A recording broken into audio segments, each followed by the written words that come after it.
ସାଧାରଣ ନିର୍ବାଚନ ପାଖେଇ ଆସୁଥିବା ବେଳେ ଭୋଟର ଓ ପ୍ରାର୍ଥୀମାନଙ୍କ ମଧ୍ୟରେ ଉତ୍ସାହ ଓ ଉଦ୍ଦୀପନା ଦେଖିବାକୁ ମିଳିଛି।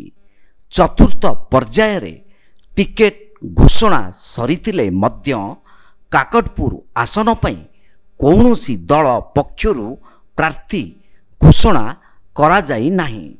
ସବୁ ଦଳ ଅନ୍ୟ ଦଳର ନେତାଙ୍କ ଉପରେ ନଜର ରଖିଛନ୍ତି। ବିଶେଷ କରି ଶାସକ ବିଜେଡି ଦଳର ଗଡ଼ କୁହାଯାଉଥିବା କାକଟପୁର ନିର୍ବାଚନ ମଣ୍ଡଳୀ ପାଇଁ ବିଜେଡି ଟିକେଟ ପାଇଁ କସରତ ଜାରି ରହିଛି। ବିଜେପିରୁ ଆସି ରାତାରାତି ବିଜେଡିରେ ବିଧାୟକ ସାଜିଥିବା ତୁଷାରକାନ୍ତି ବେହେରାଙ୍କ ପ୍ରତି ଜନ ଅସନ୍ତୋଷ ବୃଦ୍ଧି ପାଇଛି। ଏନେଇ ତାଙ୍କୁ ଜନସାଧାରଣ ଚାହୁଁ ନାହାନ୍ତି। ପୂର୍ବତନ ବିଧାୟକ ସୁରେନ୍ଦ୍ର ସେଠୀ ଦୀର୍ଘ ବର୍ଷ ଧରି ସଂଗଠନ ଜାରି ରଖିବା ସହିତ ପ୍ରତି ଲୋକଙ୍କ ପ୍ରିୟ ହୋଇଛନ୍ତି। ତେଣୁ ତାଙ୍କ ପ୍ରତି ଲୋକପ୍ରିୟତା ବୃଦ୍ଧି ପାଇଛି। ତାଙ୍କୁ ପ୍ରାର୍ଥୀ କରିବାକୁ କାକଟପୁର ବ୍ଲକ ଅଧ୍ୟକ୍ଷ ଶ୍ରୀଧର ନାୟକ ଓ ଅସ୍ତରଙ୍ଗ ବ୍ଲକ ଅଧ୍ୟକ୍ଷା ଆରତୀ ନାୟକଙ୍କ ନେତୃତ୍ୱରେ କାକଟପୁର ନିର୍ବାଚନ ମଣ୍ଡଳୀର କୋଣାର୍କ, ଏନ୍ଏସି, ଅସ୍ତରଙ୍ଗ, କାକଟପୁର ଓ ଗୋ ବ୍ଲକର 45 ଗୋଟି ପଞ୍ଚାୟତର 50ରୁ ଉର୍ଦ୍ଧ୍ୱ ବିଜୟୀ ଜନପ୍ରତିନିଧି ଓ 500ରୁ ଉର୍ଦ୍ଧ୍ୱ ବିଶିଷ୍ଟ କର୍ମୀମାନେ କାକଟପୁର ଦେଉଳି ମଠଠାରେ ପବିତ୍ର ଓଡ଼ିଆ ନବବର୍ଷ ଅବସରରେ ବନ୍ଧୁମିଳନ ଉତ୍ସବ ଅନୁଷ୍ଠିତ ହୋଇଯାଇଛି। ସମସ୍ତେ ପୂର୍ବତନ ବିଧାୟକ ସୁରେନ୍ଦ୍ର ସେଠୀଙ୍କୁ ପ୍ରାର୍ଥୀ ଭାବେ ଦେଖିବାକୁ ଇଚ୍ଛା ପ୍ରକାଶ କରିଛନ୍ତି। ତାଙ୍କୁ ପ୍ରାର୍ଥୀ କରାଗଲେ ବିଜେଡି ବିପୁଳ ପରିମାଣରେ ବିଜୟ ହେବା ସହ ମୁଖ୍ୟମନ୍ତ୍ରୀ ନବୀନ ପଟ୍ଟନାୟକ ଷଷ୍ଠ ଥର ପାଇଁ ମୁଖ୍ୟମନ୍ତ୍ରୀ ହୋଇପାରିବେ ବୋଲି ଦୃଢ଼ୋକ୍ତି ପ୍ରକାଶ କରିଛନ୍ତି। आज जो बंधुमिलन सृष्टि प्रिय आम सुरेन्द्र सेठू नेतृत्व सृष्टि जहाँ काकटपुर निर्वाचन मंडल अस्तरंग ब्लॉक, काकटपुर ब्लॉक एवं गो ब्लॉक आम तीन काकटपुर निर्वाचन 3टी ब्लॉक आम समस्त एकत्रित होइछु। जी आमर प्रिय सुरेश सेठी महोदय 2014 रु 2019 जाए जी विधायक भाव में आम काकटपुर निर्वाचन मंडली को सुशासन भाव गढ़ी उठी नेतृत्व आज आम बंधुमिलन सृष्टि करछु। आमे एठी जो एकाठी जो 45 पंचायत तत्सहित कोणार्क एनएसी, काकटपुर गो, अस्तरंग एवं कोणार्क एनएसी सेठी गोटे लक्ष्य रखा था नववर्ष में आम परस्पर बंधुमिलन सहित दलर सांगठनिक शक्ति अधिक मजबूत हम एवं आम भर भाव विनिमय हम।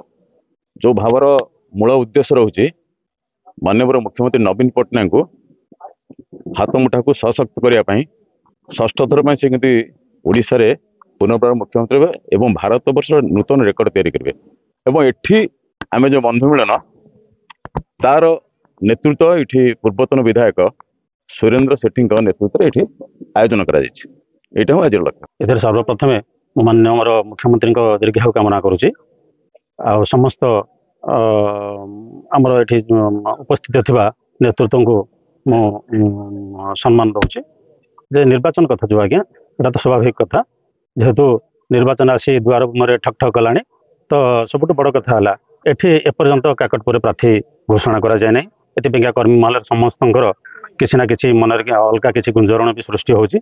किंतु परितापर विषय जे आम मैंने किसी कर्मी जो एपट सेपट कथा मत मन भर रखुच्च आमर किंतु दृढ़ विश्वास अच्छी नवीन पट्टनायक माननीय मुख्यमंत्री दृढ़ विश्वास अच्छी से काकटपुर सुयोग्य जो कि 14 रु 19 आपंकर ये कार्य कर माननीय पूर्वतन विधायक सुरेन्द्र सेठी को पुनर्बार ये टिकट दे देले आम मैंने तो निश्चय विपुल संख्यार भोट दे जययुक्त कराइबु। षष्ठ थर माननीय मुख्यमंत्री को आम मुख्यमंत्री आसन में आसीन हवा देखा चाहूँ।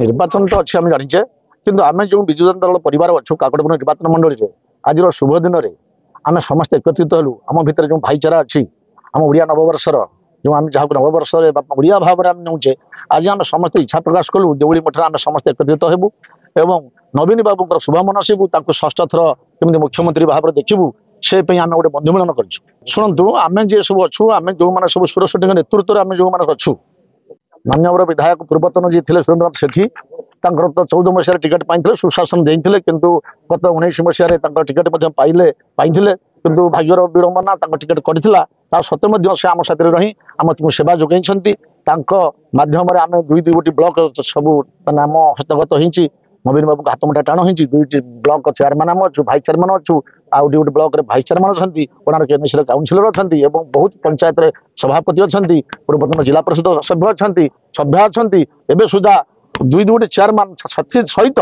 सरपंच नोमिनी समस्त अच्छा निश्चय बीजेडी काकटपुर बीजेडी बाजीमात कर निश्चय कर कारण माननीय मुख्यमंत्री केबे ये काकटपुर को से केबे पदाघात करेंगे ना से निश्चय विचार करेंगे दुई थर जड़े लोक 5 वर्ष धरी सेवा देते 19 मसीह समस्त प्रिय भाजन ना आज डाकरा अरे नुहे कि भल पाइबार आम खोजु सी तो देखा ना ना से ना आम भल पाऊँ जब टिकेट दि जाए आम बहुत खुशी हो माननीय मुख्यमंत्री निश्चय विचार करेंगे आम विश्वास है।